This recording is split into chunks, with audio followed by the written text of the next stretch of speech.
ও এলাকার মুসলমানেরা, ও যুবকেরা, ও বৃদ্ধ বাবাজি, ও পর্দার আড়ালের মা বোনেরা, সারা রাত যদি নবীর ইতিহাস বয়ান করি শেষ হবে না।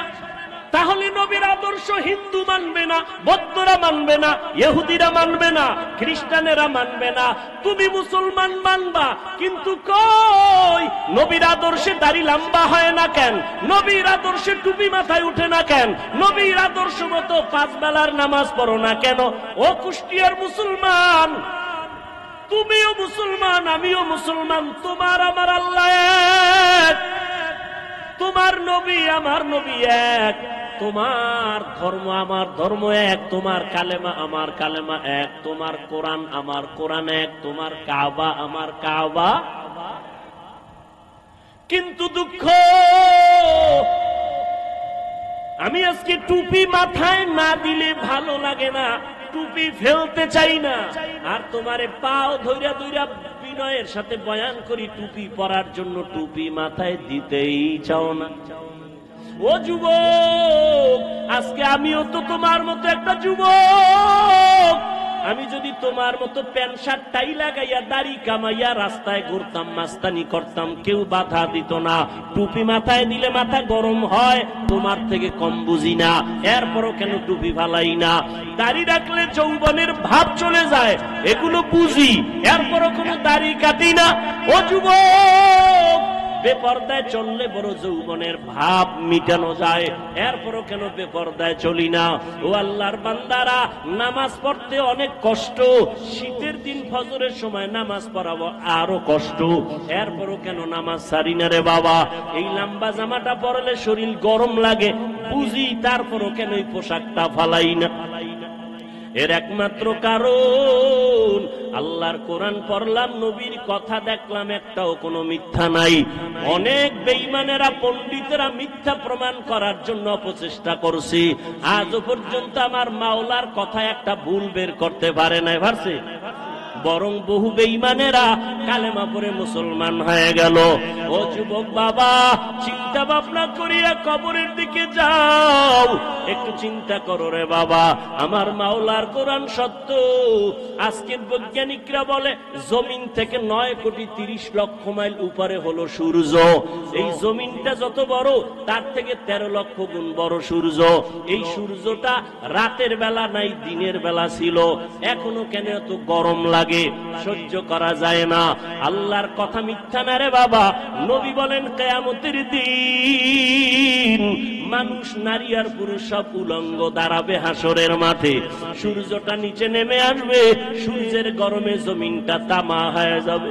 আম্মা জান আয়েশা রাদিয়াল্লাহু তাআলা আনহা দেখেন, নবী একদিন তার রুমে বৈশা কাঁদতেছেন, যে নবীর কোনো গুনাহ নাই, সেই নবী কান্না করেন। আম্মা জান বলেন, ইয়া রাসূলুল্লাহ, আমার ভয় লাগে কোনো বেয়াদবি করলাম কিনা, আপনি কেন কাঁদতেছেন? আমার নবী বলেন, আয়েশা, আপনি কোনো বেয়াদবি করেন নাই, কেন কাঁদেন হে নবী?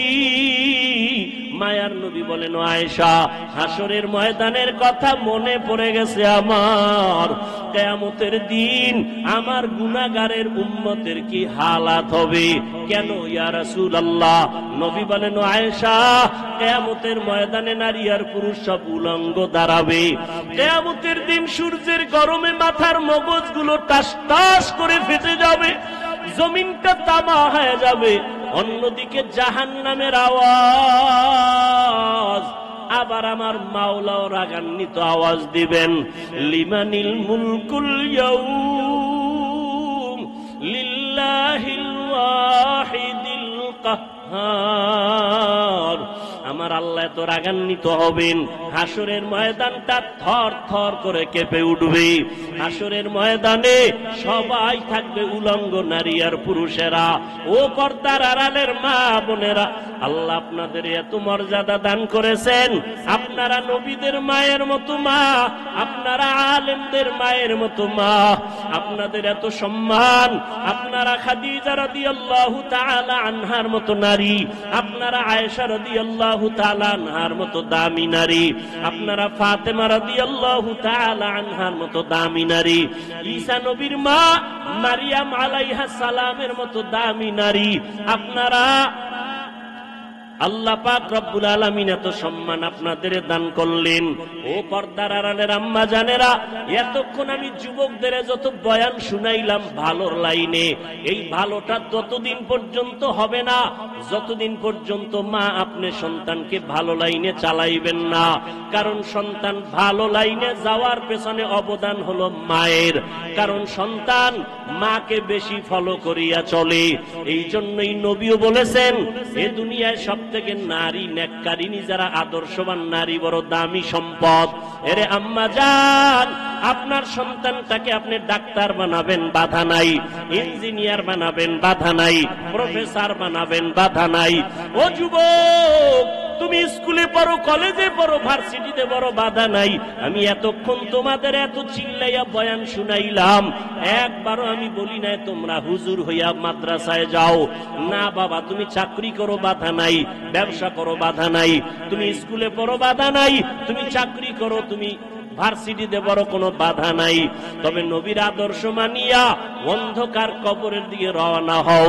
ডাক্তারও যদি হও, মা বাবার দোয়া নিয়ে চলিও, 5 বেলার নামাজ পড়িও, কপাল খুলে যাবে। ইঞ্জিনিয়ার যদি হও, ভালো আদর্শ নিয়ে মানুষের সাথে আচরণ ভালো করিও, কোরআন তেলাওয়াত করো, 5 ওয়াক্ত নামাজ পড়িও, জীবনের চাকা ঘুরে যাবে।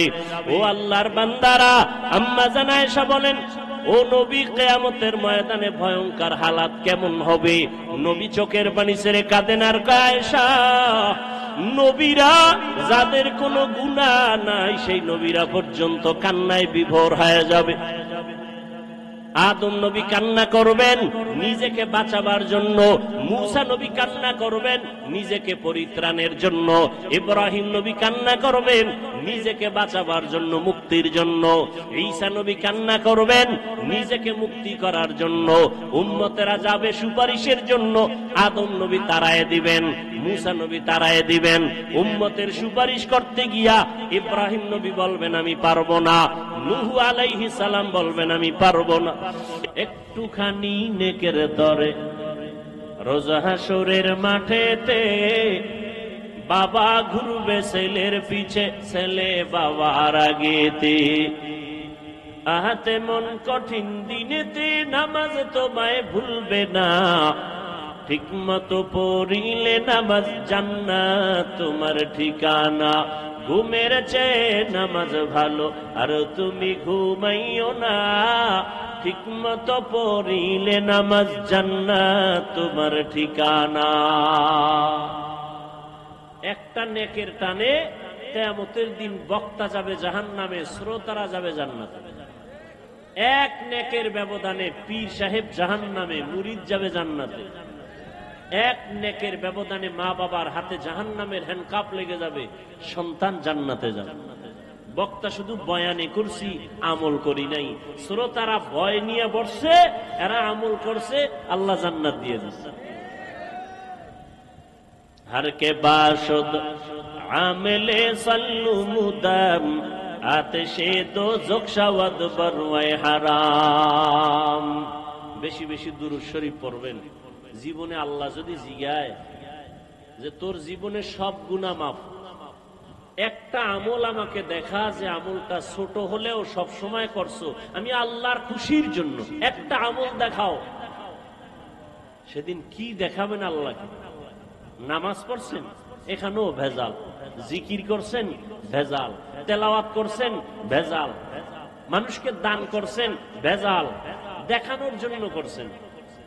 সহিহ হাদিস ওমরে ফারুক রাদিয়াল্লাহু তাআলা আনহু থেকে বর্ণিত, ওলামায়ে কেরাম জানেন, আপনারাও জানেন, কিয়ামতের কঠিন দিন আল্লাহ পাক 3 ব্যক্তিকে ডাকবেন, যেই 3 ব্যক্তির ব্যাপারে সারা দুনিয়ার দিল বলে, চোখ বলে এরা জান্নাতি, কিন্তু আল্লাহর কাছে এরা জান্নাতি কিনা একটু শুনেন। 3 ব্যক্তিকে আল্লাহ ডাকবেন। শহীদ, যুদ্ধের মাঠে যুদ্ধ করে শহীদ হয়ে গেছে, তার জানাজা হবে, গোসল হবে না, যে পোশাক আছে এই পোশাক নিয়ে কবরে দাফন হবে। কিয়ামতের দিন আল্লাহ শহীদকে ডাকবেন, এই শহীদ আসো, তুমি শহীদ হয়েছ? বলে হ্যাঁ হয়েছে। কেন? আল্লাহ দ্বীনের জন্য। দুনিয়াওয়ালারা জানে দিনের জন্য, আমি আল্লাহ জানি অন্যটা। দুনিয়াওয়ালারা তোমার উপরেরটা জানে, আমি তোমার দিলেরটা জানি। আল্লাহ কি? তোর দিল ছিল, তোরে সবাই বীর যোদ্ধা বলবে, তোকে সবাই বাহ বাহ দিবে। তোর অন্তর ছিল দুনিয়ার সম্মান পাওয়া, অতএব সে সম্মান দুনিয়ায় পাইছো আমার আদালতে খালি জাহান্নামের ফেরেশতায় কে হ্যান্ডকাপ লাগায় জাহান্নামে নাও। এরপরে ডাকবেন আলেমকে, এই আলেম আসো, তুমি ইলম শিখছো কেন, আলেম হয়েছ কেন? আল্লাহ দিনের দাওয়াত দিব, দিনের দিকে মানুষকে ডাকবো। মানুষ জানে তাই, আমি জানি ভিতরেরটা। আমি কি জানি জানো? তুই মানুষকে দাওয়াত দিবি না, তুই আলেম হয়েছো, এলেম দিয়ে দুনিয়া কামাই করবি, টাকা কামাই করবি, সম্মান কামাই করবি। মাওলানা না লেখলে কষ্ট পাও, আমি জানি না।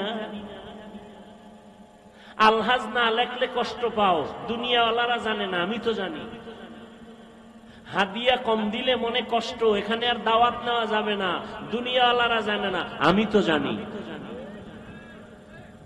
যাও, জান্নাত নাই, জাহান্নামের ফেরেশতাকে হ্যান্ডকাপ দিয়ে জাহান্নামে নিয়ে যাও।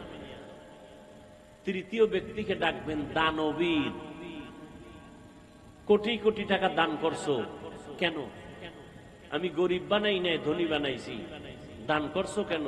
আল্লাহ দিনের কাজ, মাদ্রাসা করছি, মসজিদ করছি, স্কুল করেছি, কলেজ করেছি, হ্যাঁ মসজিদ করেছি অনেক। বারবার মাইকে বলেছি এই মসজিদ আমি করছি, এই মসজিদ আমি করছি, আর কেউ করে নাই। অনেকগুলো মসজিদ করে ফেলেছি। আল্লাহ কয় মানুষ জানে এগুলো, আমি জানি ভিতরেরটা। এগুলো তুমি দান করছো কেন? মানুষ তোমাকে দানবীর বলবে, সম্মানের চেয়ার আগায় দিবে। আমার আদালতে আজকে তোমার জান্নাত নেই, জাহান্নামে চলে যাও। তাহলে শহীদের অবস্থা যদি এমন হয়, আলেমের অবস্থা যদি এমন হয়, আপনার আমার উপায় কি হবে? ওয়ামা আরসালনাকা ইল্লা রাহমাতাল লিল আলামিন।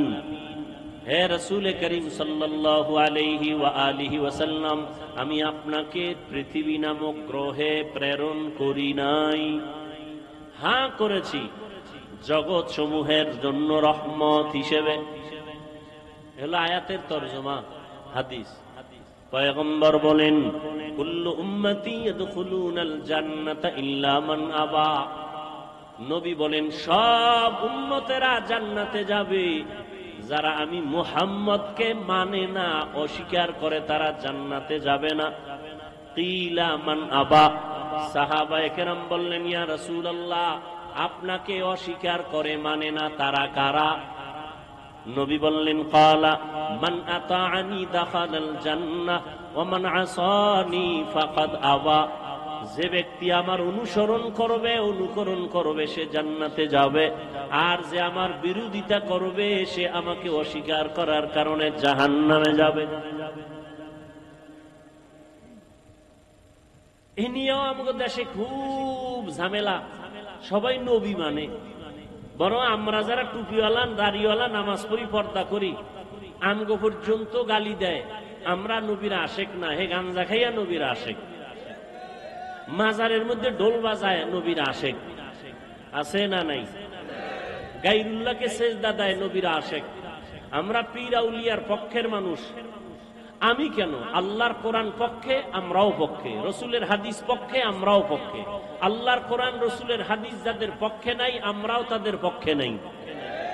আল্লাহ পাকের সত্য কোরআন, রসুলের সত্য হাদিস, ওলি আউলিয়ার পক্ষে, আমরাও তাদের পক্ষে, কিন্তু ভেজালের পক্ষে না। কিসের পক্ষে না? আল্লাহ কয়জন? সবাই বলেন। আল্লাহ যে এক, কোন দিক থেকে এক? আল্লাহ এক যে কোন দিক থেকে এক? সব দিক থেকে এক, তাই তো? আল্লাহর মতো কি আরেকজন আছে? আল্লাহর সমান কেউ আছে? আল্লাহর সহযোগী কেউ আছে? নাই। আল্লাহ কেমন এক, যার কোনো সমতুল্য নাই। কেউ যদি মনে করে আছে, এর নাম শিরিক। এর নাম, আল্লাহ যা এককভাবে পাবেন এই পাওনাটা আর একজনকে দেওয়ার নাম শিরিক। মানুষের জীবনের ইবাদত পাবেন কে, সেজদা পাবেন কে, এটা আর এক জায়গায় দেওয়ার নাম শিরিক। কোরআন শরীফের স্পষ্ট ঘোষণা, যারা শিরিক করে তারা মুশরিক, মুশরিকদের জন্য জান্নাত হারাম। ওয়া মান ইউশরিক বিল্লাহ ফাকাদ হারামাল্লাহু আলাইহিল জান্নাহ। যারা আল্লাহর সাথে অংশীদার করবে, আল্লাহ যা পাবেন এটা অন্যকে যদি দেয় এর নাম শিরিক। আল্লাহ বলেন মুশরিকদের জন্য আমি আল্লাহ জান্নাত হারাম করে দিলাম। আমি অন্য গুনাহ চাইলে সহসায় মাফ করব, শিরিকের গুনাহ সহসায় আমি ক্ষমা দিব না। আল্লাহ শিরিক থেকে আমাদেরকে হেফাজত করেন। নবী বললেন সব উম্মত জান্নাতে যাবে, কিন্তু আমি মুহাম্মদকে যারা মানে না তারা যাবে না। সাহাবায়ে কেরাম জানতে চাইলেন, হে আল্লাহর রাসূল, আপনাকে মানে না কারা? নবী একটা স্পষ্ট মাপকাঠি দিয়ে গেলেন, কিয়ামত পর্যন্ত ঝামেলা যেন দরকার না হয়। নবী বললেন যারা আমার অনুসরণ করবে, অনুকরণ করবে, ইত্তেবা করবে, ইতাআত করবে তারা জান্নাতি। সাহাবাদের প্রশ্ন ছিল, নবী আপনাকে মানে না তারা কারা? নবীজি বললেন যারা আমার অনুসরণ করবে তারা জান্নাতি। আমাকে একটু জবাব দেন, নবীজিকে অনুসরণ করলে সে কি? বিপরীত কথা কি দাঁড়াবে? বুঝেন নাই? যে নবীকে অনুসরণ করবে সে জান্নাতি।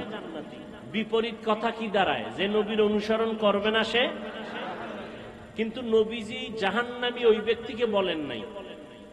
নবী বলছেন যে আমার অনুসরণ করবে সে জান্নাতি, যে অনুসরণ করবে না সে জাহান্নামী। নবী এ কথা বলেন নাই। নবী কি বলছেন? নবী বলছেন যারা আমার বিরোধিতা করবে তারা জাহান্নামী। এখান থেকে একটা সুন্দর কথা আজীবনের জন্য মনে রাখবেন, লিখে রাখবেন। নবীকে যারা মানে না বা নবীর আদর্শ মতো চলে না তারা দুই দল। নবীজির আদর্শ মেনে চলে না যারা, তারা কয় দল?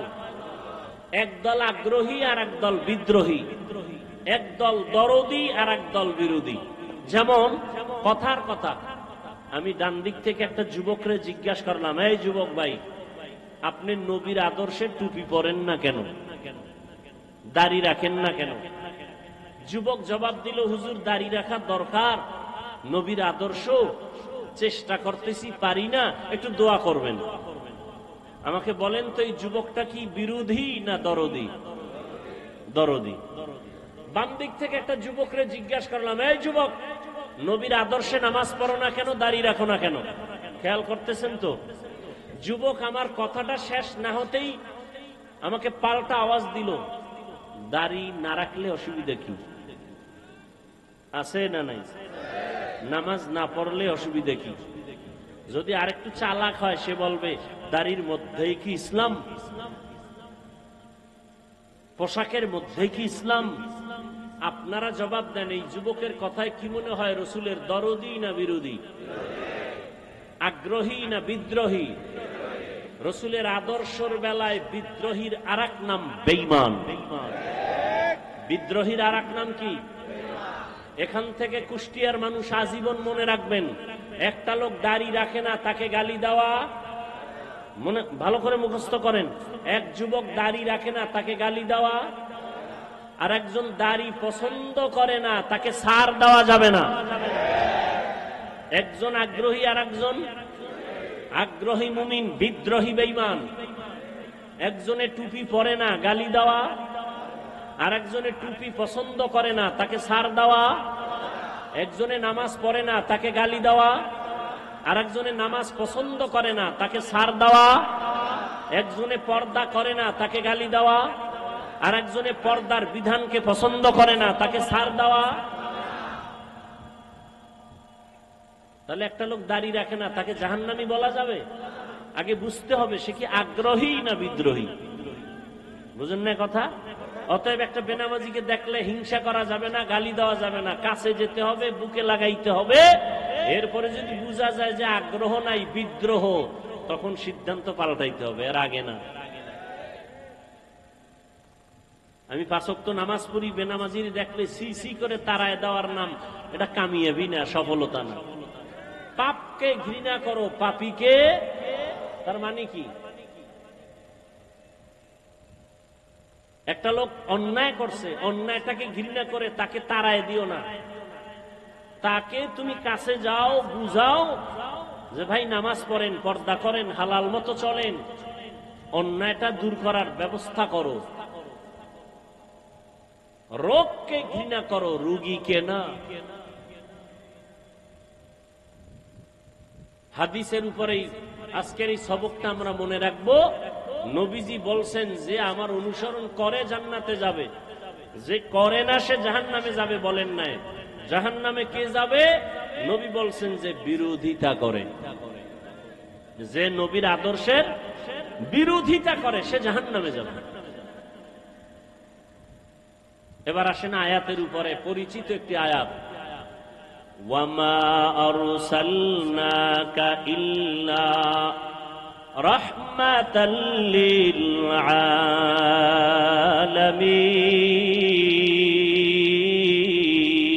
আলামিন।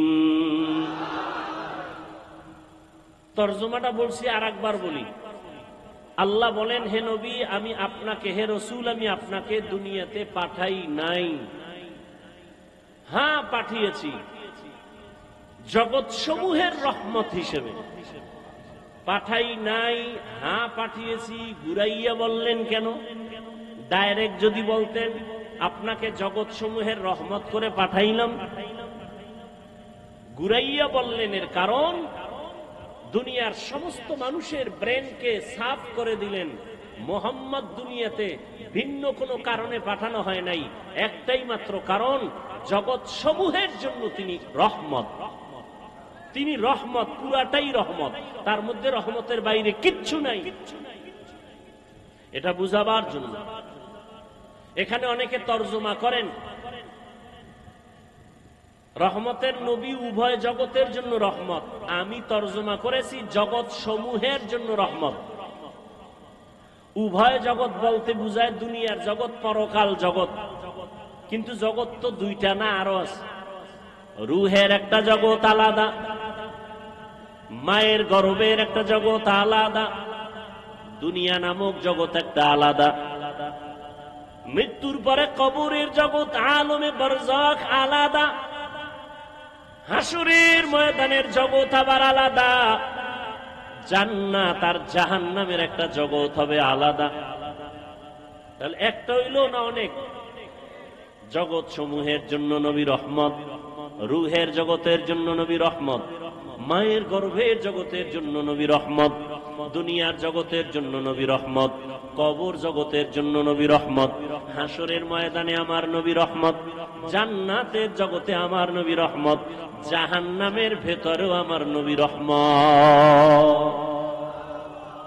একজনে প্রশ্ন করবে মনে মনে, সামনে তো আর আসবে না, পিছনে পেছনে বলবে নবী জান্নাতের জন্য রহমত বুঝলাম, জাহান্নামের জন্য রহমত, এটা আবার কোন কথা? এজন্যই তো ভাইজান দূরে থেকে সব কথা আজ করা যায় না। কুষ্টিয়ার বাজারে আর পেছন দিক থেকে একজনকে দেখা কাও চাচা মিয়া দাঁড়াও, মনে করছো তোমার বাড়ির চাচা। চাচায় যখন উল্টা দিকে চেহারাটা ঘুরাই দিয়ে কয়, ও আপনাকে বলি নেই। কয় দূরের থেকে ধারণা করিও না, কাছে যাও। এই দুনিয়াতে নবী আসবেন না, সাহাবায়ে কেরাম আসবেন না, উলামায়ে কেরাম উম্মতের রাহবার, ওয়ারাসাতুল আম্বিয়া। উলামায়ে কেরাম আল্লাহকে ভয় করবেন। ভয় করার মানে গুনাহ থেকে নিজেকে বাঁচায় রাখবেন।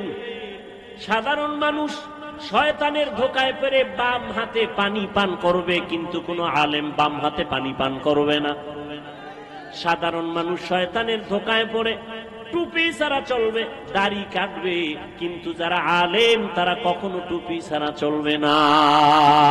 হর কে দারদ খৌফে হক দার দিল মাদাম জন্নতুল মাওয়া দেহাদ উরা মাকাম জুজবা হক চি জে মখাজ ইনসো জা ফজলে উআ মস্তে দর জুমলা জাহা।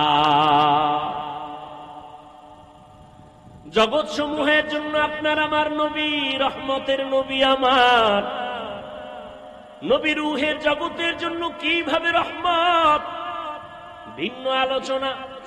মায়ের গর্ভের জগতের জন্য নবী কেমন রহমত, ভিন্ন আলোচনা। দুনিয়ার জগতের জন্য নবী কেমন রহমত, ভিন্ন আলোচনা।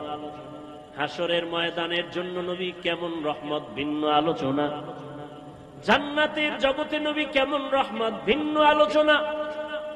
জাহান্নামের জগতের জন্য নবী রহমত কেমন, ভিন্ন আলোচনা। আপনাদের ধৈর্য হবে না, সময়ও কুলাবে না। এজন্য আমি শুধুমাত্র রূহের জগৎ নিয়ে কথা বলবো না, শুধু দুনিয়ার জগৎটা নিয়ে কিছু কথা বলে বিদায় নিব। আল্লাহ যদি তৌফিক দেন, বয়ান বক্তা সাহেব যত বড় যোগ্যতা সম্পূর্ণ বড় বক্তা হোক না কেন, অনেক এলেম আছে, অনেক ডিগ্রি আছে, কিন্তু বয়ান ভালো হওয়া, বয়ান ভালো না হওয়া এটা বক্তার কোনো বাহাদুরি না, এটা শ্রোতাদের মোহাব্বত আর দিলের আকর্ষণ। এই পয়েন্টটাও লিখে রাখেন আজীবন। কিছু মার্কা মারা পয়েন্ট বলবো, এটি লিখে রাখবেন। বক্তার বয়ান ভালো হইছে না খারাপ হইছে, এগুলো সব নির্ভর করে শ্রোতাদের মোহাব্বত আর কলবের আকর্ষণের উপর। আপনাদের অন্তরের হালাত যেমন, বয়ান হবে তেমন। যদি আল্লাহর মোহাব্বত নিয়ে বয়ান করি আর আল্লাহর মোহাব্বত নিয়ে বয়ান শুনেন, বরকতকে দিবেন। দুনিয়ার জগতের জন্য আমার নবী রহমত। কেমন একজন নবী আল্লাহ আমাদের দান করেছেন, চিনলি না রে যুবক? যদি আমার নবীর একবার চিনতি, নেতার জন্য জীবন দাও, নেত্রীর জন্য জীবন দাও, দলের জন্য জীবন দাও, আমার নবীরে যদি একবার চিনতি, এই জমিনে কল্লা দিয়া দিতি, কোন বেঈমান আমার নবীর বিরুদ্ধে কথা বলতে পারত না। ইমামুল আউয়ালিন ওয়াল আখিরিন বহরে সাদকা রহমাতাল লিল আলামিন সাইয়্যিদুল কাউনাইন খাতমুল মুরসালিন আখির আমদ বুদে ফখরুল আউয়ালিন। বছরে মাস কয়টা? 12টা। কিয়ামতের আগে একটা বাড়বে, একটা কমে যাবে। ইন্না ইদ্দাতাশ শুহুরি ইনদাল্লাহি 12 শাহরান ফি কিতাবিল্লাহ ইয়াওমা খালাকাস সামাওয়াতি ওয়াল আরদ মিনহা আরবাআতুন হুরুম যালিকাদ-দীনুল কাইয়্যিম। আল্লাহ পাক কোরআনে বলেন সূরা তাওবা, কিয়ামতের আল্লাহ পাক বলেন আমি বছরে গণনার আকারে মাস বানাইছি 12টা। এইটা, এই যে কথাটা আমি আল্লাহ লিখে রাখছি আসমান জমিন সৃষ্টির দিন লাউহে মাহফুজের মধ্যে। লাউহে মাহফুজে লিখে রেখেছি বছরে মাস হবে 12টা, এবং এই 12 মাসের মধ্যে 4 মাস হবে বড় দামি, বড় সম্মানের মাস। তার মানে অন্য মাস সম্মান নাই, সব মাসের দাম আছে। 4টা মাস, 12 মাসের মধ্যে 4 মাস হবে বড় দামি, বেশি দামি। এর মধ্যে একটা মাস হলো জিকাদা, এরপরে যুলহিজ্জা, রজব, মুহররম। আবার একটু বলি, 4 মাস, 12 মাসের মধ্যে 4 মাস বড় দামি। এটা কোরআনে লেখা, কোরআনের আয়াত। আল্লাহ এই সিদ্ধান্ত লিখে রাখছেন লৌহে মাহফুজে। কোন দিন? আসমান জমিন সৃষ্টির দিন। ভালো করে খেয়াল করেন, মুহররম, রজব আর হলো জিকাদা, যুলহিজ্জা। নাম কয়টা আবার খেয়াল করেন, জিকাদা, যুলহিজ্জা, মুহররম, রজব। এই 4 মাসের মধ্যে রবিউল আউয়াল কয় নম্বরে বলেন, জবাব দেন। নাই? তাহলে কি বুঝেন? রবিউল আউয়ালের দাম নাই, সব মাসেরই দাম আছে। ওই যে 4 মাসের দাম আলাদা কেন, এ বিষয়ে আলোচনা আলাদা। আয়াত নাজিল হয়েছে ওই সময়, ওই প্রেক্ষাপট ভিন্ন ছিল। যুদ্ধ বিগ্রহ করত, ওটা নিষেধ করেছিলেন এই 4 মাসে।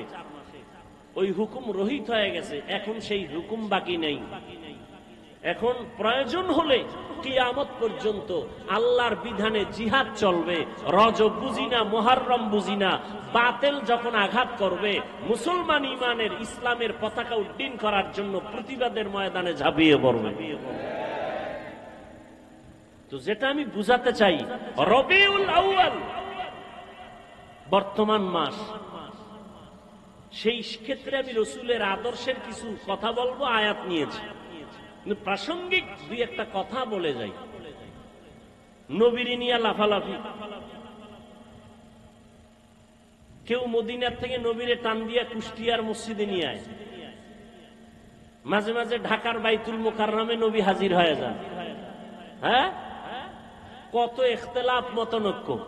কেউ কয় নবী যে 63 বছর পরে মরে গেছে, আর জিন্দা হওয়ার কায়দা নাই। আবার কেউ কয় নবী মরেই নাই। তো যারা বলে নবী মরে নাই, তো 63 বছরের গণনা আসলো কেন? যাই হোক, নবী বলেন আমি 63 বছরের হায়াত শেষ করে মদিনাতুল মুনাওয়ারা রওজা মুবারাকে কিয়ামত পর্যন্ত জিন্দা অবস্থায় নামাজের হালাতে থাকবো। আরো জোরে বলেন।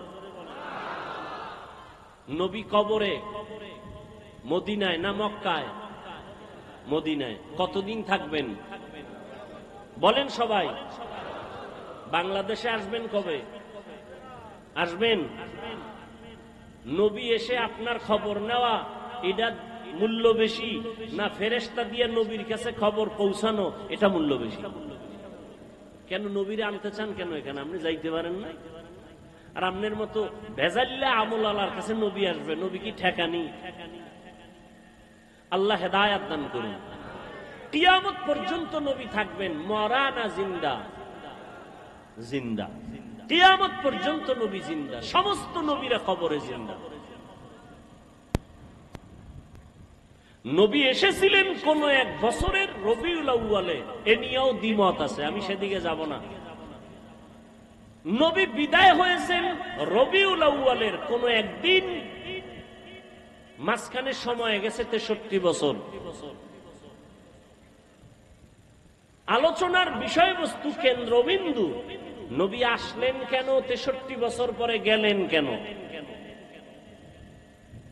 আসলেন কেন আর গেলেন বা কেন? এর থেকে উম্মতের কি করণীয়, কি বর্জনীয়? নবীর আশাটাকে আরবিতে বলে মিলাদুন নবী, বিদায় হয়ে যাওয়াটাকে আরবিতে বলে ওয়াফাতুন নবী। আর আমরা যে নবীর হাদিস বয়ান শুনাইতেছি, এটাকে বলে দাওয়াতুন নবী। আর টোটাল 63 বছরকে বলে সিরাতুন নবী। 4টা শব্দ বললাম, মিলাদুন নবী, ওয়াফাতুন নবী, দাওয়াতুন নবী, সিরাতুন নবী। বিশ্লেষণে যাব না, আমি সাধারণ মানুষকে সহজে যাতে বুঝতে পারে ওই চিন্তা করে সব সময় বয়ান করি। শিক্ষিতদেরকে বয়ান করেন না, বহু শিক্ষিত বক্তা আছে, বহু এলেমওয়ালা আছে, আমার এলেম নাই, আমল নাই। সাধারণ মানুষ যেন অল্পতে একটু দিনের দিকে আসে, আল্লাহর দিকে আসে, সুন্নতওয়ালা হয়, আমি ওই ধান্দায় বয়ান করি। পেজগোছের কথা কম বলি, খুব খেয়াল করবেন। মিলাদুন নবী, ওয়াফাতুন নবী, সিরাতুন নবী, দাওয়াতুন নবী, এই 4টা শব্দ একমাত্র, শুধুমাত্র, কেবলমাত্র আমার আপনার নবী রহমতুল্লিল আলামিনের শানের শব্দ। এই 4টা শব্দ মুসা নবীর বেলায় ব্যবহার হয় নাই, এই 4টা শব্দ ঈসা নবীর বেলায় ব্যবহার হয় নাই। প্রয়োগ হয়েছে, কিন্তু ব্যবহার সব সার্বজনীন নয়। এই চারটা শব্দ আমার নবীর শানের শব্দ। এই চারটা শব্দকে যারা ছোট চোখে দেখবে সে রসুলকেই ছোট করলো। কথা বুঝাইতে পারছি? নবীজির জন্ম মোবারক আমরা মানি না মানি না? নবীজির ইন্তেকাল আমরা মানি না মানি না? তাহলে আমরা মিলাদুন নবীও মানি, ওয়াফাতুন নবীও মানি। নবীজির আদর্শ আমরা মানি না মানি না? তাহলে আমরা নবীর সিরাতুন নবীও মানি, দাওয়াতুন নবীও মানি। আমাদের মধ্যে দূরত্ব সৃষ্টি করার কোনো সুযোগ নাই। এরপরে নিয়ে বহু আলোচনা আছে, ওদিকে আমি যাব না। আমি মূল আমাদের নবী শ্রেষ্ঠ, এতে কোনো সন্দেহ নাই। সর্বসম্মতিক্রমে আমার নবী শ্রেষ্ঠ, আমরা এটা অন্তর দিয়ে বিশ্বাস করি। এটা আমাদের ঈমান, এটা আমাদের আকীদা। নবীরে কি দিয়ে বানাইছেন ওই ধান্দায় পইরা সময় নষ্ট না কইরা 100 বার দুরূদ শরীফ পড়ি, সওয়াব হবে। কি এই তর্ক বিতর্ক না কইরা আমল করি। কখন মরণ হয়ে যাবে বলা যায় না। চোখের সামনে দেখতে না দেখতে কত আপনজন চলে গেল, চোখের সামনে কত যুবক চলে গেল। আমার চলে যাওয়ার পালা। কি নিয়ে যাইতেছি আর কি রেখে যাইতেছি?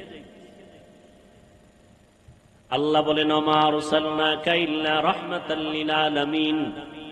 ও পয়গম্বর, জগৎ সমূহের জন্য আমি আপনাকে রহমত করে পাঠাইলাম। রূহের জগতের জন্য নবী আমার রহমত, দুনিয়ার জগতের জন্য নবী রহমত, কবর জগতের জন্য নবী আমার রহমত, হাসরের জগতের জন্য নবী রহমত। দুনিয়ার জগতের জন্য নবী কিভাবে রহমত, এই বিষয়ে 2-4টা কথা আমি বলবো। রহমতের নবী এমন এক সময় জমিনের মধ্যে পদার্পণ করলেন মক্কা নগরীতে, আরব দেশের ভেতরে, যেই সময় মক্কার মানুষের মতো চরিত্রহীন লম্পট জমিনের মধ্যে আর কোথাও কোনো মানুষ ছিল না। মক্কার মানুষ বড় খারাপ মানুষ, এতটাই চরিত্রহীন। ভালো করে খেয়াল করেন, এতটাই চরিত্রহীন ওই মক্কার মানুষ। নারী আর পুরুষ উলঙ্গ হইয়া বাইতুল্লাহর চারপাশে তাওয়াফ করে। তারা কাপড় পরে যায় না, কারণ এই কাপড় দ্বারা ভিন্ন জায়গায় গিয়ে গুনাহ করছে। এই গুনাহযুক্ত কাপড় নিয়ে বাইতুল্লাহর কাছে যাবে না। এরা বাইতুল্লাহকে সম্মান করে, কিন্তু চরিত্র এতটাই দুর্বল, এরা নারীদের পছন্দ করে না। কন্যা ঘরে আসলে বাবা পর্যন্ত বেজার হয়ে যায়। বাবা লজ্জায় পড়ে ওই কন্যা সন্তানটাকে জ্যান্ত গলা টিপে হত্যা করে। এতটাই জালেম, এতটাই জুলুম চলতেছিল। জুলুমের সমাজ, এমন এক জায়গা চতুর্মুখী নাপাক আর নাপাক আর নাপাক। এই অবস্থায় এমন একজন রহমতের নবী মক্কা নগরীর মাঝে আল্লাহ পাঠাইছেন। রহমতের নবী আসছেন, আসা মাত্র জমিনের মধ্যে পরিবর্তনের হাওয়া শুরু হয়ে গেল। প্রশ্ন এখন জটিল, মক্কার মানুষ এত কেন খারাপ হলো? অন্য এলাকার মানুষ কেন খারাপ হলো না? সিরিয়ার মানুষ এত খারাপ কেন না? মক্কার মানুষ এত খারাপ কেন?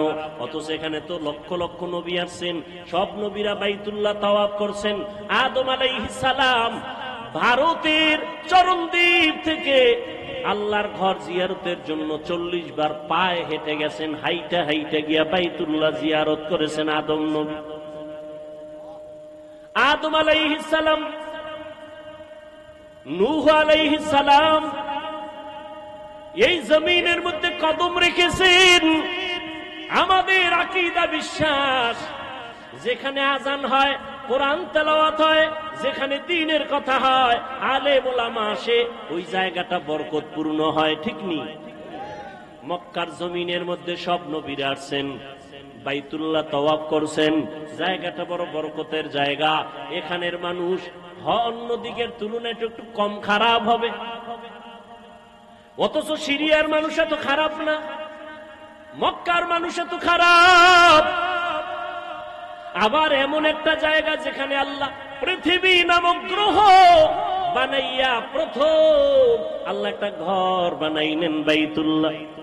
ইন্না আউওয়ালা বাইতিন উযিআ লিন-নাস লাল্লাযী বিবাক্কাতা মুবারাকান ওয়া হুদা মুবারাকাও ওয়া হুদাল লিল আলামিন। আল্লাহ বলেন আমি ঘর বানাইলাম, জমিন বানাই আর কিছু বানাই নাই। প্রথম পৃথিবীতে বানাইছে একটা ঘর, বাক্কা নগরীর ভেতরেই ঘর। ও ঘর হলো বাইতুল্লাহ, এমন একটা ঘর যেই ঘরটার দিয়ে তাকাইলে সওয়াব। যেই ঘর এত বরকতের ঘর, হেদায়াতের জন্য দিলাম, জগৎ সমূহের হেদায়াত। এটা এমন একটা ঘর, নবী বলেন তুমি জিকির করো না, তেলাওয়াত করো না, নামাজ পড়ো না, তাওয়াফ করো না, শুধু আল্লাহর ঘরটার দিকে যদি তাকাইয়া বসে বসে শুধু তাকায়া থাকো, অনবরত আমল নামায় সওয়াব লেখা হবে। हर के दारत खौफ हक दर दिल मदाम जन्नतुल मावा देहदुरा मकाम। এমন একটা বরকতের ঘর, যেই ঘরটা 24টা ঘন্টার সেকেন্ডে সেকেন্ডে তাওয়াফ চলে। মানুষ না থাকলেও জিনেরা ফেরেশতারা করে। এটা এমন একটা জায়গায় আল্লাহ দিছেন, এই ঘর বরাবর 7 আসমানের উপর একটা নূরের ঘর আছে, ফেরেশতাদের কাবা, নাম হলো বাইতুল মামুর। নূরের ঘর, নূরের ঘর। 70,000 ফেরেশতা মুহূর্তে মুহূর্তে 7 আসমানের বাইতুল মামুর তাওয়াফ করে। একবার যারা সুযোগ পায়, কিয়ামতের আগে আর তাদের সুযোগ হবে না। ওই বরাবর আল্লাহ বাইতুল্লাহ জমিনে বানাইলেন, ফেরেশতারা বাইতুল মামুর তাওয়াফ করে। আল্লাহ ওয়াদা করলেন, ও ফেরেশতা, জমিনের মধ্যে এমন একটা ঘর আমি বাইতুল্লাহ বানাইলাম, এই বাইতুল্লাহর তাওয়াফ যারা করবে আমি আল্লাহ তাদেরকে এতটা নিষ্পাপ বানায় দিব, মায়ের গর্ভ থেকে বাচ্চা যেমন নিষ্পাপ ভূমিষ্ঠ হয়, আমার বাইতুল্লাহ জিয়ারত করে যারা বের হবে তাদেরও নিষ্পাপ বানায় দিব।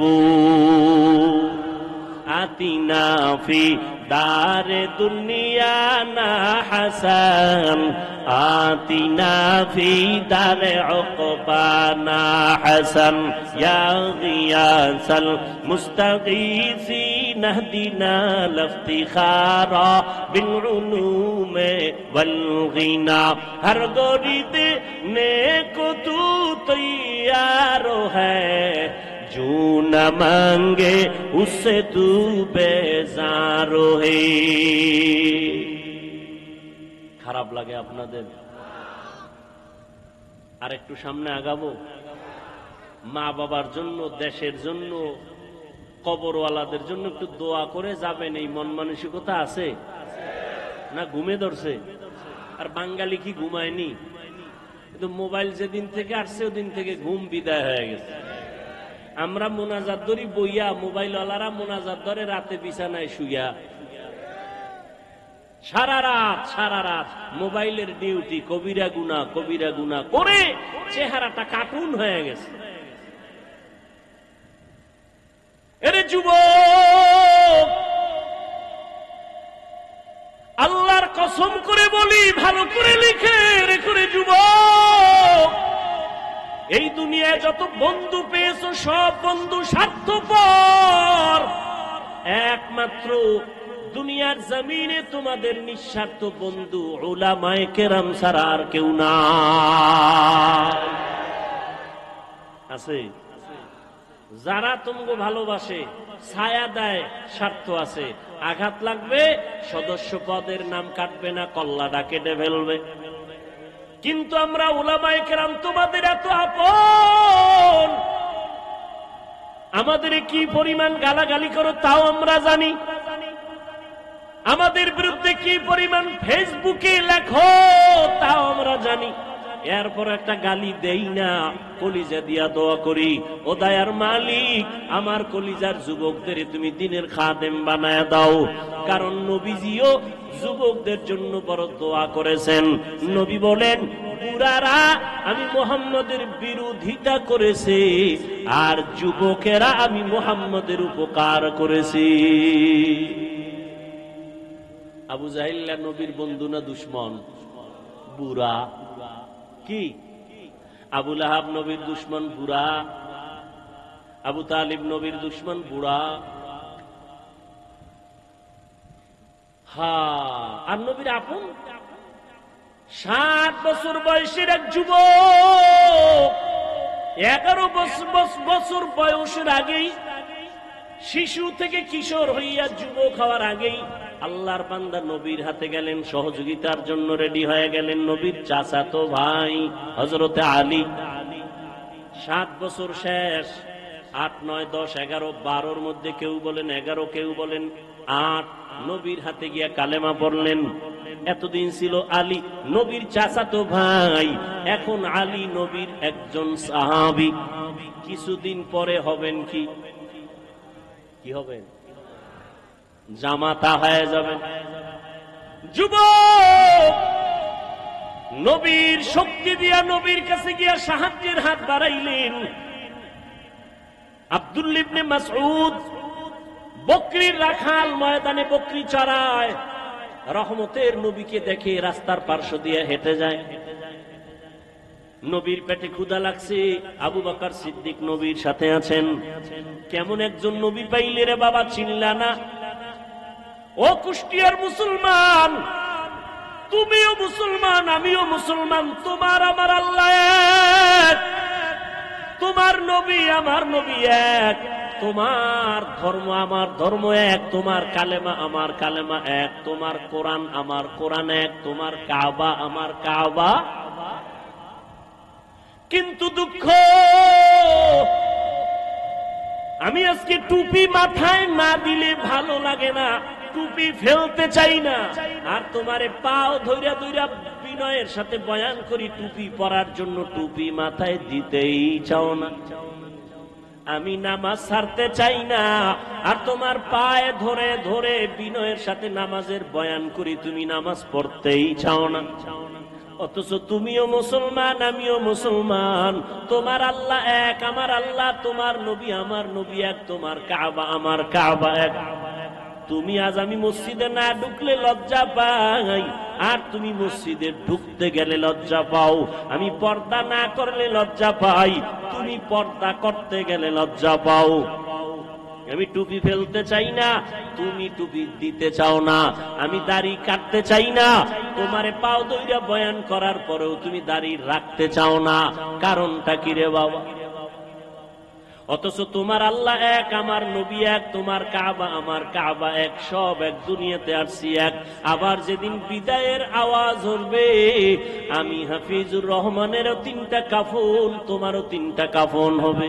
পীর সাহেবের জন্য একটা কাফন কেউ বাড়াইয়াও দিবে না, এমপি মারা গেলে কাফন বাড়াবে না, রিক্সার ড্রাইভার মরে গেলে গরিবের কারণে একটা কাফন কেউ কমাইয়াও দিবে না। সবার বেলায় 3টা কাফন, কালার হবে আলাদা। কি যারা আলিয়ায় ভরে তাদের কালার একরকম, যারা কওমিতে ভরে তাদের কালার আর একরকম, সব এক। 3টা সাদা কাপড়ের প্যাকেট যখন হবে, কে পীর, কে মুরিদ, কে আলেম, কে মূর্খ, কে ইমাম, কে মুক্তাদি লেখা থাকবে, সব একাকার হয়ে গেছে। কবরে রাখার পর প্রশ্ন হবে 3টা। কয়টা? আমাকেও যেই প্রশ্ন করা হবে, আপনাদেরও সে একই প্রশ্ন করা হবে। রবের পরিচয় দাও, ধর্মের পরিচয় দাও, রাহমাতুল লিল আলামিনের পরিচয় দাও।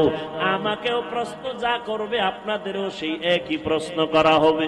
ও আল্লাহর বান্দারা, কেমন একজন নবী পাইলেন, ওই নবীর জন্য একটু মায়া হলো না রে বাবা? আজকে আমি তোমার মতো চলি, এই দুনিয়ায় চলি তোমার মতোই চলাফেরা করি। তুমিও 3 বেলা খাও, আমরাও 3 বেলা খাই। তুমিও রাতের বেলা ঘুমাও, আমরাও ঘুমাই। ও আল্লাহর বান্দারা, তোমরাও ব্যবসা করো, চাকরি করো, আমরাও ব্যবসা করি, চাকরি করি। ও আল্লাহর বান্দারা, তোমরাও রাস্তাঘাটে চলো, আমরাও রাস্তাঘাটে চলি। তোমরাও বিদেশ সফর করো, আমরাও করি। কই ও আল্লাহর বান্দা, একই দেশে বসবাস করি, একই হাওয়া বাতাসে চলি, একই খানা খাই, কিন্তু আজকে তুমি মুসলমান, আমি মুসলমান, এক আল্লাহর গোলাম হইয়া কেন তুমি নবী মানো না? কেন তুমি নবীর মোহাব্বত অন্তরে জমা করো না? কারণটা কি বুঝেই আসে না? আসলে কারণ হলো, যে যাকে চিনে না সে তাকে মানে না।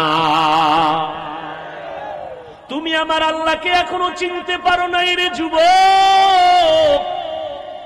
তুমি নেতাকে চিনছো, নেতার জন্য তুমি জীবন দিয়া রাস্তায় বের হইয়া যাও, আর আমি আমার নবীরে চিনলাম, এই জন্য আমি নেতার জন্য জীবন দিতে চাই না, নেত্রীর জন্য চাই না, দলের জন্য চাই না। জীবনটা যদি দিতে চাই আমার নবীর আদর্শের জন্য দিব। এনে নবীর আশিক উম্মতের দলেরা, রহমতের নবী আমার রাস্তা দিয়া চলতেছেন, পার্শ্বে আবু বকর। হঠাৎ করে পেটে ক্ষুধা, পার্শ্বে চেটিয়াল ময়দানে বকরির পাল। আবু বকরকে বললেন, রাখালকে ডাকো। রাখাল এসে হাজির। এই রাখাল, আমাদের পেটে ক্ষুধা, তোমার এমন একটা বকরি আমগো দেও, একটু দুধ পান করবো আমরা দহন করিয়া। রাখাল কয়, এই বকরির মালিক আমি না, অতএব আমি দিতে পারুম না। এবার নবী কয়, রাখাল শোনো, আচ্ছা ঠিক আছে, তাহলে দুধওয়ালা বকরি দেওয়া লাগবে না, এমন একটা বকরি দাও যেই বকরিটা মৃত্যু পর্যন্ত দুধ দিবে না। এরকম বকরি আছে না, দুধ দেয় না, এমন একটা বকরি দাও। রাখাল বলে, এই যে একটা বকরি আছে, এটা নেন, এর থেকে জীবনে দুধ আসবে না। রহমতের নবী বলে, আবু বকর দাঁড়ান।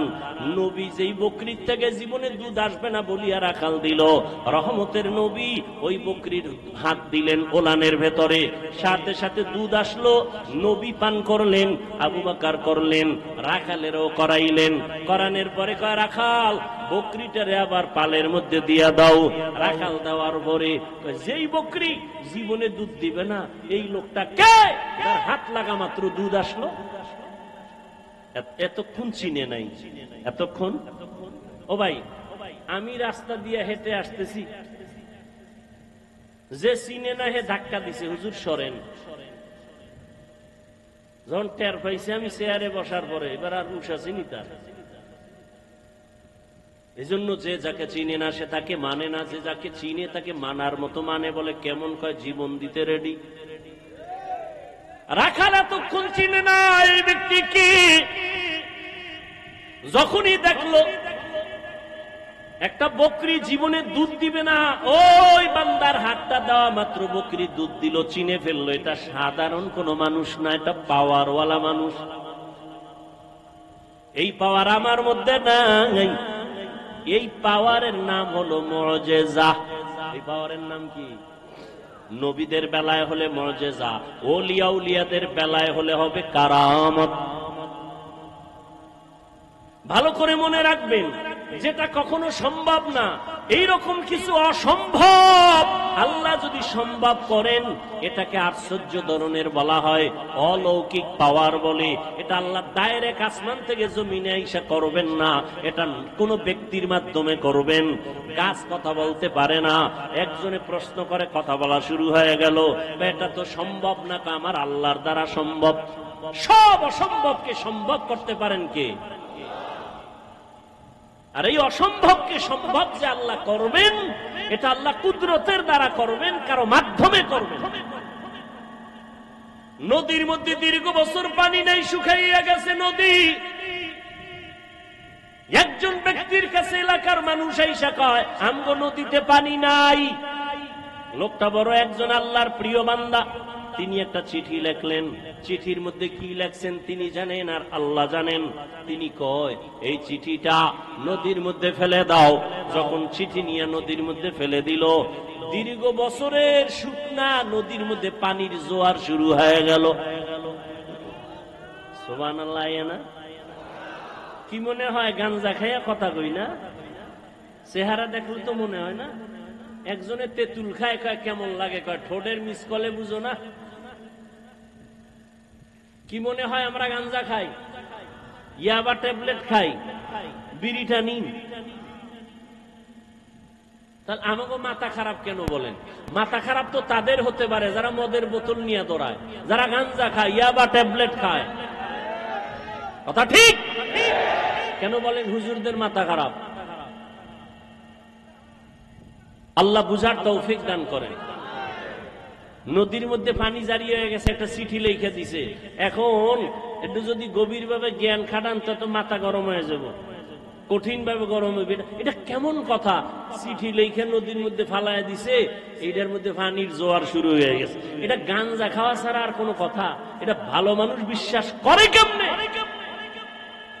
কয় কথাটা এটা এই কামটা ঘটাইছে কেটা? একজনে কানে কানে কয় এটা তাবলিগ ওয়ালারা ঘটাইছে। যদি কয় তাবলিগ, বিনা দলিলে কাফের।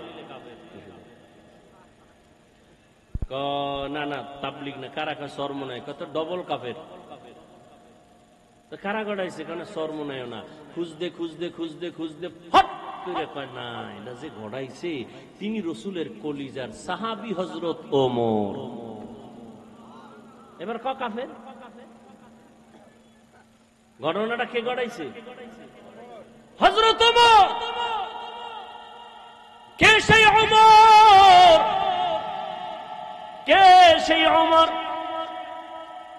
27 বছর বয়সে রসুলের হাতে কালেমা পড়েছে।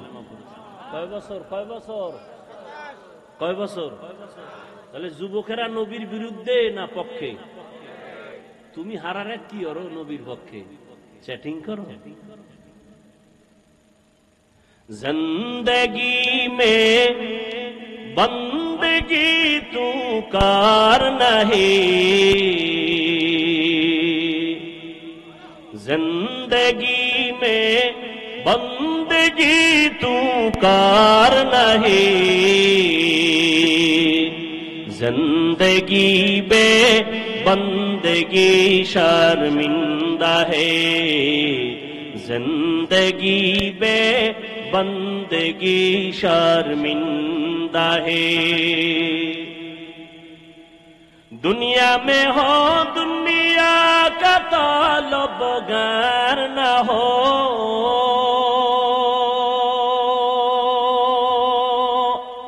बाजार से गुजर हो खरीदार न हो। दुनिया में हो दुनिया का तलबगार न हो, बाजार से गुजर हो खरीदार न हो।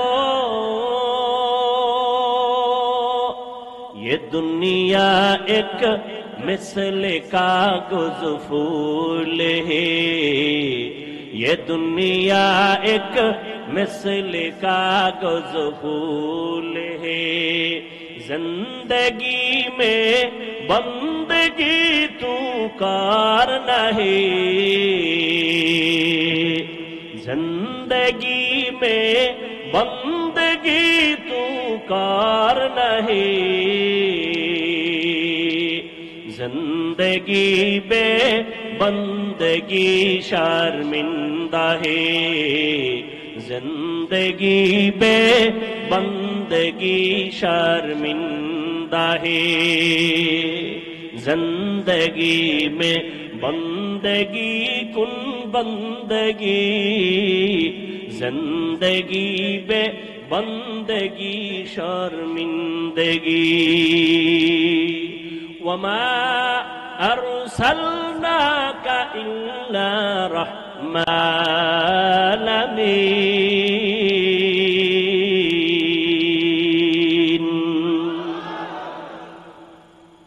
রাখাল যখন দেখলো যেই বকরি কখনো দুধ দিবে না, হঠাৎ করে দুধ চলে আসছে, এই বান্দা সাধারণ না, এই বান্দা বড় দামি। পাশের লোকটা দাঁড়ানো কে দেখছেন নি? খবর নেই কে? আবু বকর সিদ্দিককে জিজ্ঞাসা করলেন কে? ইনি হলেন রাহমাতুল লিল আলামিন আব্দুল্লাহর পোলা মুহাম্মদ। নাম শুনছি। তিনি কি বলে হ্যাঁ, তাই তো এই অলৌকিক ঘটনা প্রকাশ পেল। এবার মাথা নত করে বলে পয়গম্বর আমাকে আপনি তাড়াতাড়ি কালেমা পড়ায় দেন। এই রাখাল আর কেউ না, কলিজার সাহাবী আব্দুল্লাহ ইবনে মাসউদ রাদিয়াল্লাহু তাআলা আনহু। ইমামুল আউয়ালিনাল আখিরিন বহরে সদকা রাহমাতাল লিল আলামিন সাইয়্যিদুল কাউনাইন খাতমুল মুরসালিন আখির আমদ মাবুদে ফখরুল আউয়ালিন। এরে আল্লাহর বান্দা ভালো করে বুঝো, অন্যদিকে তাকাইয়া তামাশা দেখবা না, অন্য কান্দে ওদিকে তাকায়ও না। তোমার চোখে কেন পানি নাই সেই চিন্তা করো। একজনে আল্লাহর মুহাব্বতে চিৎকার দেয়, তোমার মধ্যে সেই জালজালা কেন হয় না? ওরে আগুন লাগলে তো শরীরটা গরম হবে, এটাই তো স্বাভাবিক। আগুন লাগলে তো গরম তাপ লাগবে, শরীর গরম হবে, এটাই স্বাভাবিক। আগুনের পাশে বসো, তোমার ভাইয়ের শরীর গরম হয়, তোমার শরীর কেন গরম হয় না? কারণটা কি? তোমার ব্যাটারিতে চার্জ নাই, তোমার ঈমান দুর্বল, তোমার আমল দুর্বল। মাওলার কাছে কান্না করো, হে মালিক, আজকে মানুষ হইলাম, পরিচয় দেই আমি মানুষ, কিন্তু এখনো মানুষ হতে পারি নাই। আব্দুল্লাহ ইবনে মাসউদ নবীর মুজিজা দেখে কালেমা পড়লেন। ওমরের মতো বান্দা নবীর কল্লা কাটতে আসিয়া 27 বছরের নবীর হাতে কালেমা বললেন। ও নবীর আশেকের দল, আজকে তাবলীগওয়ালারা বয়ান করে, পীর সাহেবরা বয়ান করে, জুমার দিন খতিব সাহেবরা বয়ান করে। আমার মায়ার নবী মক্কা নগরীতে আসছেন এমন একটা জায়গায়, এত দামি জায়গা কেন না পাক? এর একমাত্র কারণ এই মানুষগুলো এত খারাপ হইল কেন? যেই জমিন এত নবী আসলো, এত দামি ঘর হইল, এই মানুষগুলো অন্য জায়গার থেকে একটু ভালো হওয়ার কথা, এরা খারাপ কেন? এর যতটা জবাব আছে, এর মধ্যে শ্রেষ্ঠ জবাব হলো এরা আল্লাহর নবী আসার আগ পর্যন্ত এরা মুরব্বি হারা ছিল, এই জন্য দিক বেদিক হয়ে গেছে। ঈসা নবী চলে গেলেন, মাঝখানে কোনো নবী নাই, কোনো মুরব্বি নাই। যারাও ছিল নবীর স্থলাভিষিক্ত, এরা দুনিয়ার লোভে পইরা ডান বাম হয়ে গেছে। হালালটারে হারাম কয়, হারামটাকে হালাল বলে। রুহবান এই সমস্ত ইহুদি আর খ্রিস্টানদের যারা নামদারি আলেম ছিল, এরা টাকা খাইয়া দুনিয়ার লোভে বিধানটাকে ডান বাম করে দিল। মানুষগুলো মূর্তি পূজায় লিপ্ত হয়ে গেল। যেই বাইতুল্লাহ এত দামি ঘর, ওই বাইতুল্লাহর ভেতরে 360টা মূর্তি ভেতরে টানানো। কয়টা? 360টা মূর্তি। এই খেয়াল করো ভালো করে, নবী আইসা নামাজ যখন শুরু করছে, বাইতুল্লাহর পাশে নামাজ পড়ছে, মূর্তি ছিল না? মক্কা বিজয়ের আগে তো মূর্তি নামায় নাই। মূর্তি ভেতরে 360টা মূর্তি। মায়ার নবী আল্লাহর মুহাব্বত নিয়ে নামাজ পড়তেছেন। প্রথম কিবলা বাইতুল মুকাদ্দাসের দিকে ফিরিয়া মদিনায় যাইয়াও আমার নবী ওই 16 মাস দীর্ঘ বছর পর্যন্ত বাইতুল মাকদিসে নামাজ পড়ছেন, কিন্তু নবীর দিলের তামান্না বাইতুল্লাহর দিকে ফিরিয়া নামাজ পড়বেন।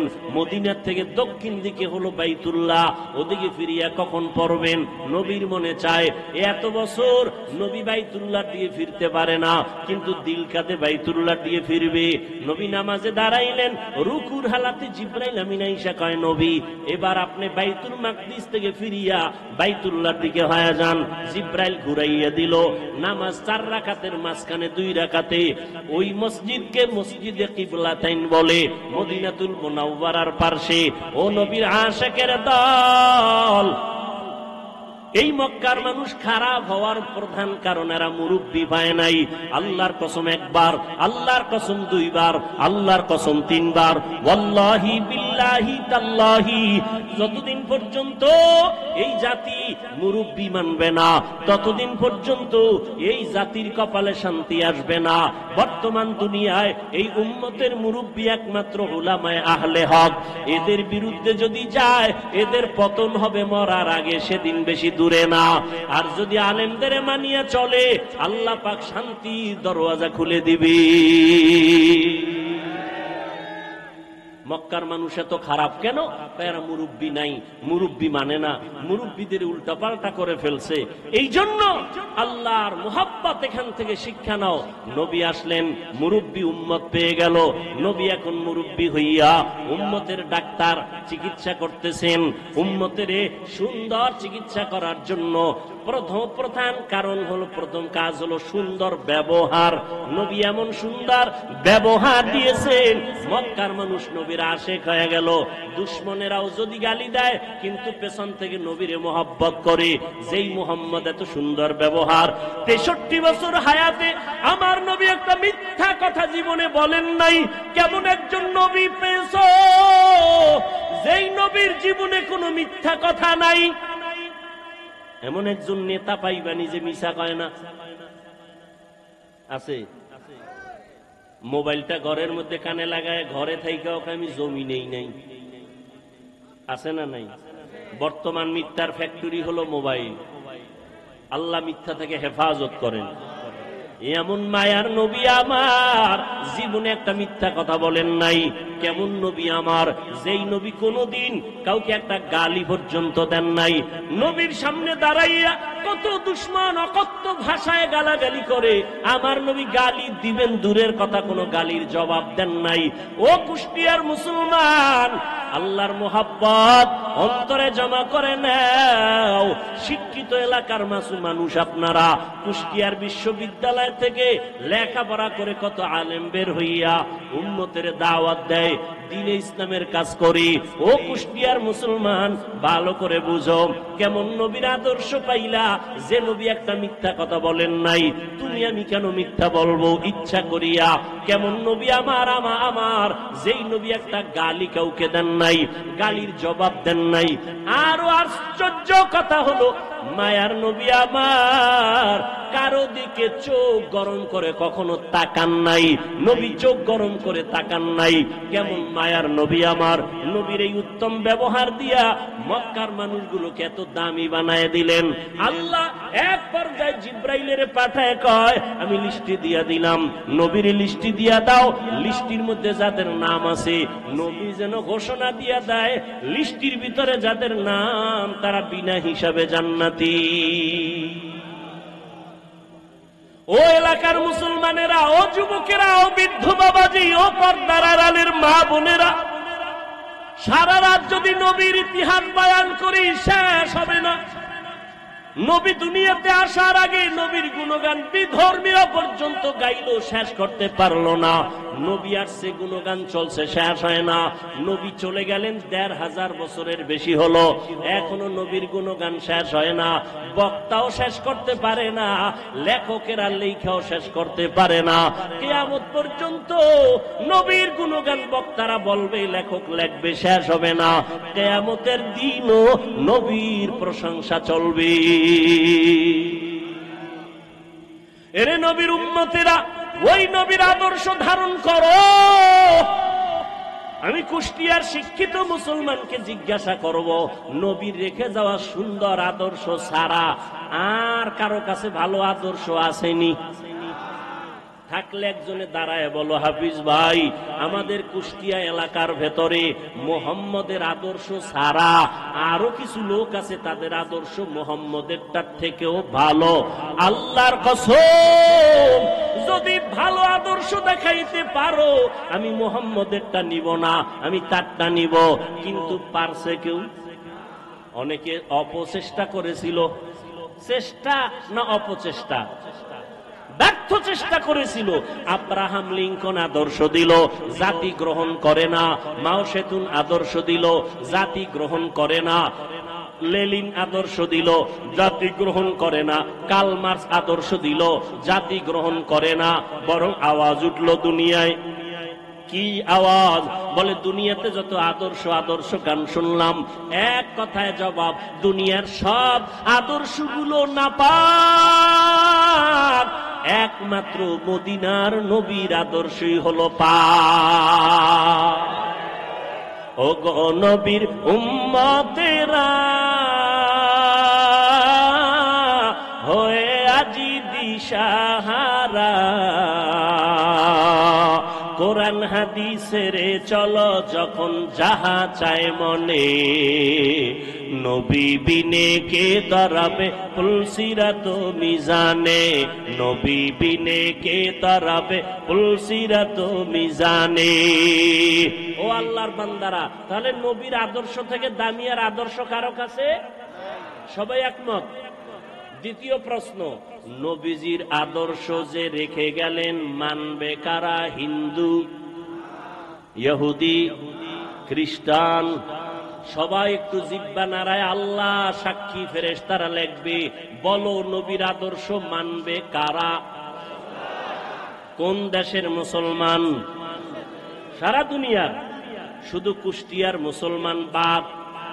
হ্যাঁ, তাহলে নবীর আদর্শ হিন্দু মানবে না, বৌদ্ধরা মানবে না, ইহুদিরা মানবে না, খ্রিস্টানেরা মানবে না, তুমি মুসলমান মানবা। কিন্তু কই নবীর আদর্শে দাড়ি লম্বা হয় না কেন? নবীর আদর্শে টুপি মাথায় উঠে না কেন? নবীর আদর্শ মতো 5 বেলার নামাজ পড়ো না কেন? এটা কি শুধু হুজুরেরা করবে? ও আল্লাহর বান্দা, যদি বলো হুজুর, ও হাফিজ ভাই, আমরা পারি না, আপনারা পারেন, এবার আমি বলবো রে বাবা, তোমার মতো যুবক জীবনে মাদ্রাসায় পড়ে নাই, স্কুল কলেজে লেখাপড়া করে, জেনারেল লাইনে চাকরি করে, ব্যবসা করে, সত্য কথাটা স্বীকার করো। তোমার মতো যুবক জীবনে মাদ্রাসায় পড়ে নাই, এমন যুবক স্কুল কলেজ ভার্সিটিতে পড়ে, 5 বেলার নামাজ পড়ে আছে না নাই? আর কি ওয়াজ করবো বলো? এবার তুমি তোমারে জিজ্ঞেস করো, তুমি কেন পারো না? ও কুষ্টিয়ার মুসলমান, তোমার মতো যুবক সন্তান র্যাব, আর্মি, পুলিশ, বিডিআরের চাকরি করে, 5 বেলার নামাজ পড়ে আছে না নাই? তুমি কেন পারবা না রে বাবা? তোমার মতো যুবক রাস্তায় গাড়ি চালায়, 5 বেলার নামাজ পড়ে, তুমি কেন পারবা না? বালিশে মাথা লাগায় একটু প্রশ্ন করো, তুমি কেন পারবা না রে বাবা? নদীর মধ্যে মাছ ধরে, নামাজ ছাড়ে না, তুমি কেন পারো না? তোমার আমার মতো কত যুবক তাকায় দেখো ময়দানে কৃষি কাজ করে, নামাজ পড়ে, তুমি কেন পারবা না? আসলে কি ওলামায়ে কেরামের কথা মিথ্যা মনে করছো?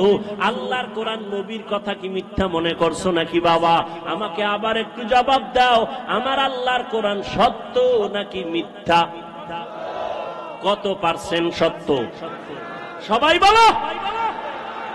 এবার আমাকে বলো, আল্লাহর ওই কোরআনে জান্নাতের বয়ান আসেনি? সত্য। জাহান্নামের বয়ান আসেনি? এবার বলো বাবা, ওই আল্লাহর কোরআনে জান্নাত জাহান্নামের বয়ান আছে, শুধু এতটুকু না, কারা জান্নাতে যাবে কারা জাহান্নামে যাবে আল্লাহ তাও বয়ান করেছেন। ইন্নাল আবরারা লাফি নাঈম ওয়া ইন্নাল ফুজ্জারা লাফি জাহিম। নেক আমল যারা করবে তারা জান্নাতের পথিক, যারা গুনাহ করবে তারা জাহান্নামের পথিক। ও আল্লাহর বান্দারা, জাহান্নামটা কেমন ভয়ঙ্কর, জান্নাতটা কেমন আরামের ঘর আমার আল্লাহ তাও বয়ান করেছেন।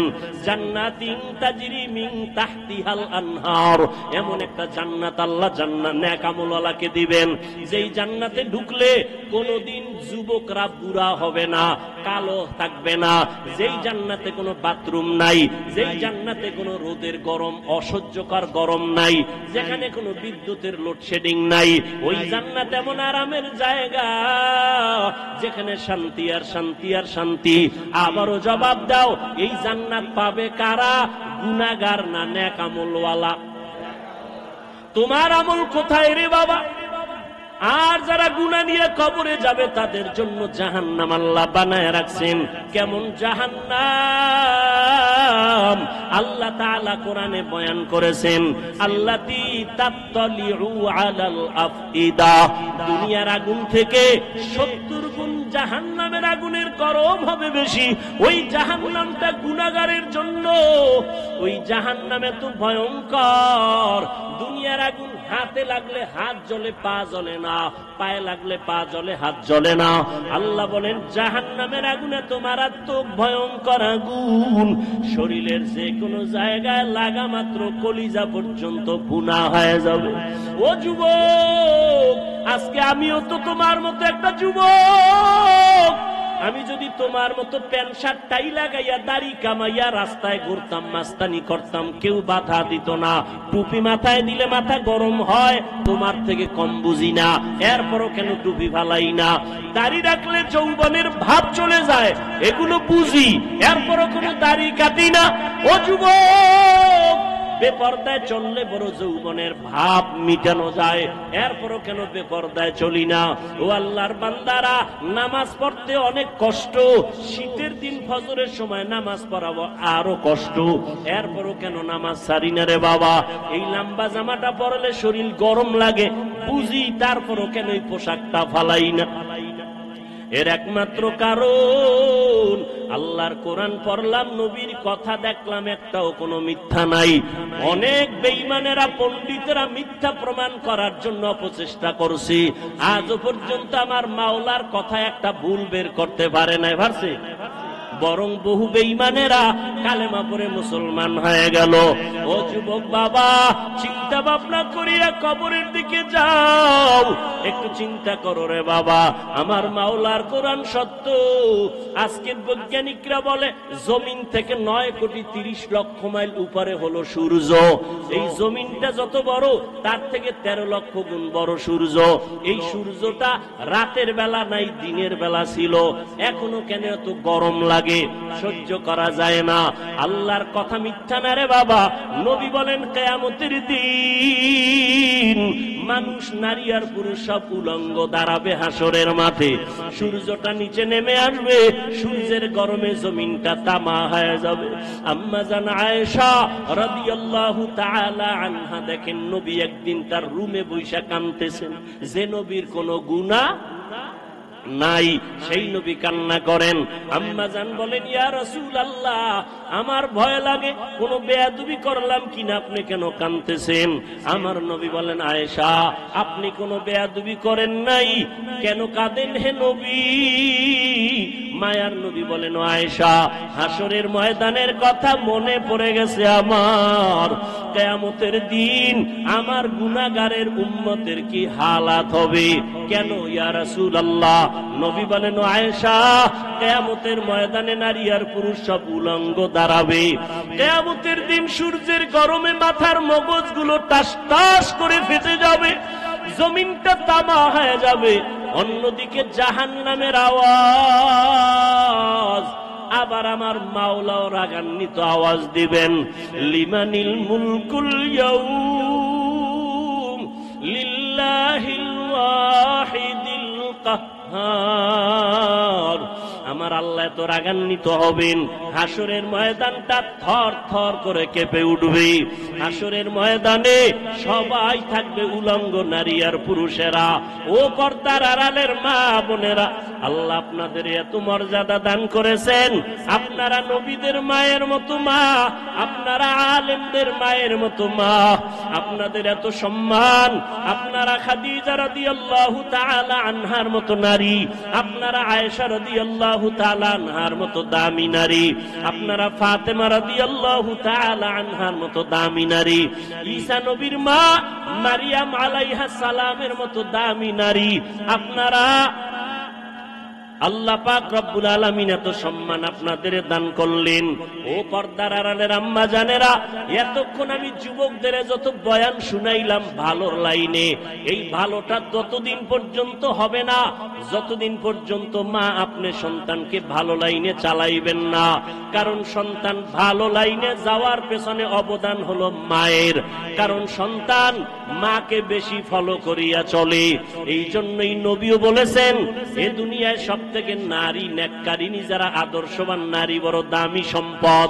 এরে আম্মা জান, আপনার সন্তানটাকে আপনি ডাক্তার বানাবেন, বাধা নাই, ইঞ্জিনিয়ার বানাবেন, বাধা নাই, প্রফেসর বানাবেন, বাধা নাই। ও যুবক, তুমি স্কুলে পড়ো, কলেজে পড়ো, ভার্সিটিতে পড়ো, বাধা নাই। আমি এতক্ষণ তোমাদের এত চিল্লাইয়া বয়ান শুনাইলাম, একবারও আমি বলি নাই তোমরা হুজুর হইয়া মাদ্রাসায় যাও না। বাবা, তুমি চাকরি করো, বাধা নাই, ব্যবসা করো, বাধা নাই, তুমি স্কুলে পড়ো, বাধা নাই, তুমি চাকরি করো, তুমি ভার্সিটিতে বড় কোনো বাধা নাই।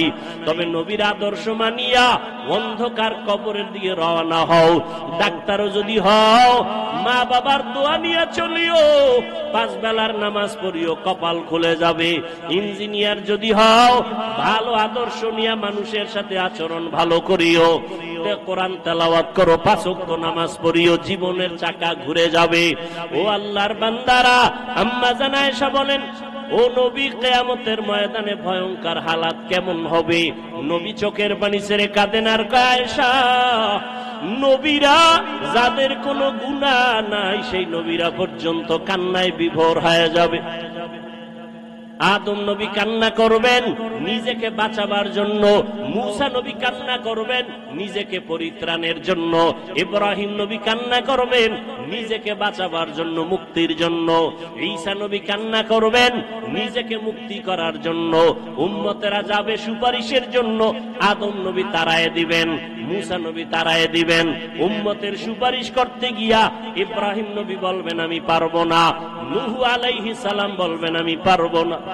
নবী বলেন, ও আয়েশা জানো, ওই কঠিন সময় উম্মতেরা এক একজন নবীর কাছে যাইয়া যখন দেখবে সুপারিশের কেউ নাই, উম্মতেরা পাগলের মতো করবে, সর্বশেষ ওরা আমি মুহাম্মদের কাছে দৌড়ানোর চেষ্টা করবে, আমাকে তালাশ করবে।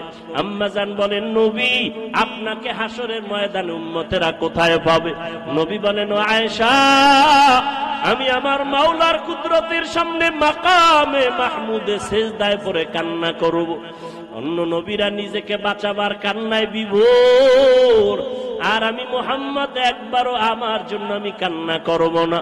আমি কান্না করে শুধু বারবার বলবো, আল্লাহ আমার উম্মতেরে বাঁচাও, আমার উম্মতেরে বাঁচাও, আমার একটা উম্মত যেন জাহান্নামে না যায়।